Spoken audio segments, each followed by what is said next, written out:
دوستو، سر سید کے حوالے سے بڑی تفصیلی گفتگو ہوئی. کاش کہ میں بھی کسی یونیورسٹی میں پڑھا رہا ہوتا تو ایک مقالہ میں بھی لکھ سکتا تھا، لیکن بہرحال میرے پاس کوئی کاغذ نہیں ہے. سر سید کی زندگی کو، ان کے خدمات کو، ان کے کام کو اگر آپ دیکھیں تو شاید صرف ان کی تصویر، ان کے نام تک وہ بات محدود نہیں رہے گی.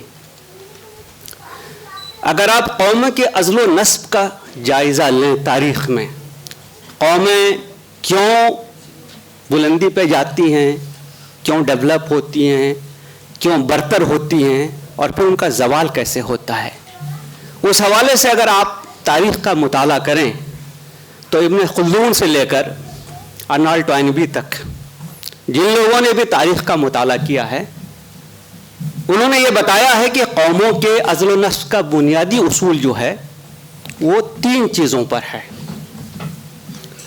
ایک علم، دوسرا کردار، اور تیسرا جس فلسفی سے وہ تعلق رکھتی ہے، جس کو وہ اپنی زندگی کی بنیاد سمجھتی ہے، اس کے ساتھ اس کی لائلٹی. سر سید کی جو تمام تر جد و جہد رہی ہے وہ اس حوالے سے رہی ہے کہ ایک ایسی قوم جو کہ زوال پذیر ہو چکی ہے،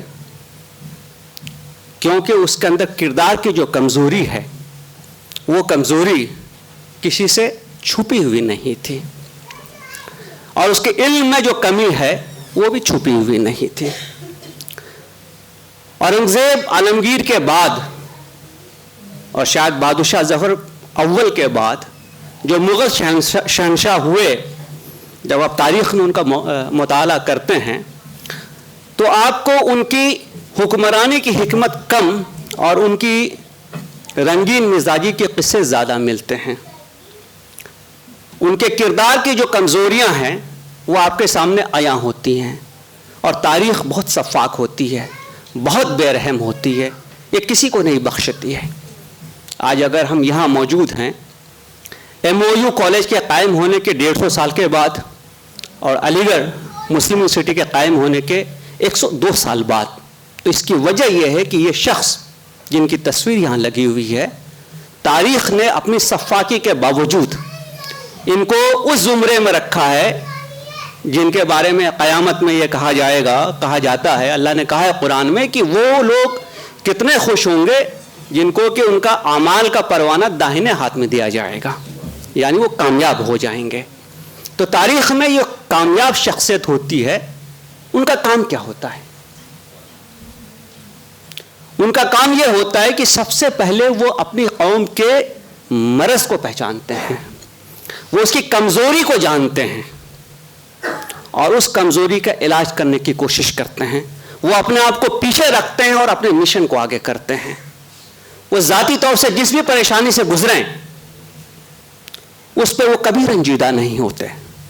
وہ یہ دیکھتے ہیں کہ ہم جہاں سے شروع ہوئے تھے اور جہاں آ کر میں رکا یا میری زندگی کی آخری سانس آئی، ان کے درمیان جو فاصلہ ہے، جو اچیومنٹ ہے، جو ان کا حاصل ہے، کیا وہ کچھ ہے یا نہیں ہے.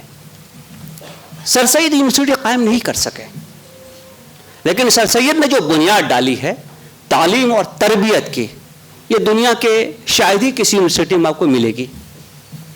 تربیت کیوں؟ کیونکہ جس قوم کی نبض کو وہ پرکھ رہے تھے اس کے اندر جو کردار میں کمزوری ہے، وہ کمزوری ایسی ہے کہ آج سر سید کے جانے کے بعد بھی قریب 125-30 سال تو ہو گئے، 127 سال سمجھ لیجیے آپ، لیکن وہ کمزوری ختم نہیں ہوئی. وہ کمزوری کیا ہے کہ ہمارا ذہن تقلیدی ہے، تنقیدی نہیں ہے. سر سید سائنٹیفک سوسائٹی قائم کر چکے تھے. سائنٹیفک سوسائٹی کا مقصد کیا تھا کہ آپ ریشنلی چیزوں کو دیکھیے، آپ تنقید کرنا سیکھیے، چیزوں کی بنا استدلال کو جانچیے، اس کو سمجھیے، اس کو پرکھیے، اور اس کے حوالے سے آپ اپنی زندگی کا جائزہ لیجیے. آپ اپنی چیزوں کو دیکھیے کہ آپ کی جو چیزیں ہیں جو آپ مستند سمجھتے ہیں کیا وہ مستند ہیں. کیا ان کی بنا استدلال ایسی ہے کہ دنیا کے کسی طوفان کو مقابلہ کر سکے؟ کیا اس کی بنا استدلال ایسی ہے کہ وہ ان چیزوں کو جواب دے سکے، ان چیزوں کا جن چیزوں کے حوالے سے آج آپ پہ طرح طرح کی انگلیاں اٹھائی جاتی ہیں، آپ کی کمزوریاں سامنے آتی ہیں؟ کیا آپ نے اس حوالے سے کبھی سوچا؟ آج ہم تنقید کو سب سے بڑا جرم سمجھتے ہیں، اور جرم اس لیے سمجھتے ہیں کہ ہم کو تنقید کے آداب نہیں آتے۔ تنقید کی بنیاد اس چیز پہ ہے کہ پہلے آپ اس چیز کو سمجھیں، اس چیز کو یوں بیان کریں جیسے کہ وہ شخص خود بھی بیان کرنا چاہے، شاید اس سے بہتر، اور پھر آپ بتائیے کہ اس کے بنا استدلال میں کیا کمزوری ہے، اس کے بنا استدلال میں کیا کمزوری ہے، اور اس بنا استدلال میں اگر کوئی کمزوری ہے تو اس کو آپ دور کیسے کریں گے؟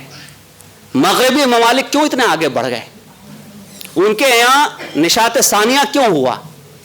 ریفارمیشن کی تحریک کیوں ہوئی؟ انہوں نے اپنے مذہب کو کیوں پلٹ کر دیکھا؟ انہوں نے اپنے تعلیمی مزاج کو کیوں پلٹ کر دیکھا؟ کیوں اپنے سسٹمز کو بدلا؟ کیوں جو ایک منصب جاگیردارانہ سماج تھا اس کو بدل کر وہاں پہ وہ ڈیموکریسی لے کے آئے؟ اگر وہ اپنی تنقید نہ کر رہے ہوتے تو آج ہم بھکاری کی طرح ان کے سامنے نہ کھڑے ہوتے۔ آج تو ہم چاہتے ہیں کہ میرا بچہ ان کی یونیورسٹیز میں پڑھے، آج ہم چاہتے ہیں کہ ہماری نوکری وہاں لگ جائے، آج ہم وہ لائف سٹائل چاہتے ہیں جو وہاں ملتی ہے، ہم اس کو کیوں نہیں پیدا کر سکیں؟ تو یہ وقت ہے، چونکہ وقت زیادہ نہیں ہے اس لیے تفصیل سے میں گفتگو نہیں کر سکتا یہاں پر، لیکن ضرورت اس بات کی ہے کہ ہم اپنی ذہنیت کو بدلیں، اور سر سید نے جو کچھ دکھایا وہ مزاجوں کو بدلنے کا، وہ آپ کے ٹوٹل پرسپیکٹو کو بدلنے کا رواج تھا۔ ان کی تفسیر پڑھیے قرآن کی، ہو سکتا ہے کہ اس میں بہت ساری کمزوریاں ہوں، لیکن وہ تفسیر ہے کس حوالے سے؟ وہ سائنٹیفک تفسیر ہے۔ تو جب آپ چیزوں کو سائنٹیفک انداز میں دیکھیں گے تو آپ اس کے حسن و قبح کا جائزہ لیں گے، آپ اس کے اچھائی و برائی کو دیکھیں گے اور اس میں کہیں کوئی ایموشن نہیں آئے گا۔ جب آپ علم کی بارگاہ میں داخل ہوتے ہیں تو اپنے تمام ریزرویشنز کو پہلے آپ باہر رکھیے اور دماغ کو بالکل خالی کر کے آئیے اور چیزوں کو دیکھیے کہ کیا چیزیں اپنی بنیاد میں صحیح ہیں، غلط ہیں، کیا کمزوری ہے، کیا اس میں اچھائی ہے، اور اس کی بنیاد پر آپ فیصلہ کیجئے کہ آپ کا لاہ عمل کیا ہوگا۔ مجھے افسوس ہوتا ہے کہ سر سید نے اپنی تمام زندگی اس حوالے سے لگا دی، بلکہ ان کا اگر آپ سفر دیکھیے، ہم میں سے بہت سارے لوگ یہاں پہ ہوں گے جو لندن جا کے آئے ہوں گے، ہم نے تصویریں کھنچوائی ہوں گی لندن برج پہ، لندن آئی پہ، خدا جانے کہاں کہاں جا کر۔ ہم میں سے کتنے لوگوں کو یہ موقع ملا کہ وہ آکسفورڈ یا کیمبرج جا کر دیکھے کہ وہاں تعلیمی نظام کیسا ہے، پڑھائی کیسے ہوتی ہے، وہاں کے بچے پوری دنیا پہ حکمرانی کیوں کرتے ہیں، آج بھی دنیا کے 5 ٹاپ یونیورسٹیز میں کیمبرج اور آکسفورڈ کیوں آتے ہیں، اور کیوں ہم ایسی کوئی درسگاہ قائم نہیں کر سکے؟ کتنے لوگ چاہتے ہیں؟ نہیں چاہتے ہیں، کیونکہ وہ ہماری پرائرٹی نہیں ہے، اور اسی وجہ سے ہماری پرائرٹی اس جگہ پہ بن گئی ہے جہاں ہپوکریسی سب سے ڈسٹنگشنگ فیچر ہے ہمارے کریکٹر کا۔ ہم کہتے کچھ ہیں، کرتے کچھ ہیں۔ ہم وہ لوگ ہیں جن کو کہ ایک کتاب ملی ہوئی ہے جس میں آج تک کوئی بدل نہیں آیا، اور وہ یہ کہتا ہے کہ کسی قوم کی دشمنی بھی تم کو اس بات پہ آمادہ نہ کرے کہ تم حق کے خلاف گواہی دو۔ ہم وہ قوم تھے، ہم کہاں پہ کھڑے ہیں؟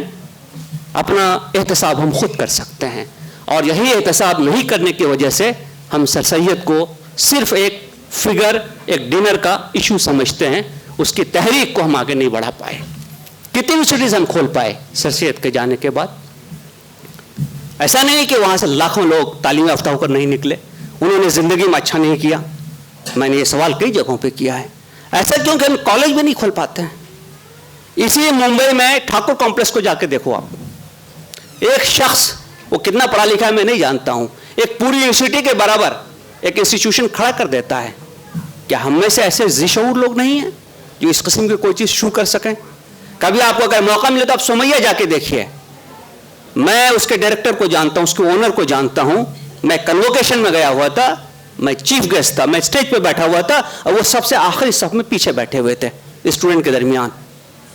میں نے جب یہ دیکھا تو میری آنکھوں میں آنسو آئے کہ یہ شخص واقعی محسن ہے اس انسٹیٹیوشن کا، اور اس انسٹیٹیوشن کو آگے بڑھنے سے کوئی نہیں روک سکتا، جس نے اپنے آپ کو حاشیے پہ رکھا، اپنے سسٹم کو آگے کیا، اپنے مشن کو آگے کیا۔ تو کیا ہم یہ کرنے کے لیے تیار ہیں؟ یہ سوال ہمیں خود سے کرنا چاہیے، اور یہ وقت آ چکا ہے کہ ہم یہ سوال کریں۔ بلکہ آج تو بڑی اچھی گفتگو ہوئی، جو غزل بشیر بدر صاحب کی پڑھی، اس غزل کے 2 شعر شاید اور پڑھتے تو اور مزہ آ جاتا، کیونکہ شاید وہ میرا جو درد ہے اس کی عکاسی ہوتی۔ وہ 2 شعر میں پڑھ کے آپ سے اجازت چاہوں گا۔ ہنسو آج اتنا کہ شور میں، ہنسو آج اتنا کہ شور میں، صدا سسکیوں کی سنائی نہ دے، غلامی کو برکت سمجھنے لگیں، غلامی کو برکت سمجھنے لگیں، اسیروں کو ایسی رہائی نہ دے، اسیروں کو ایسی رہائی۔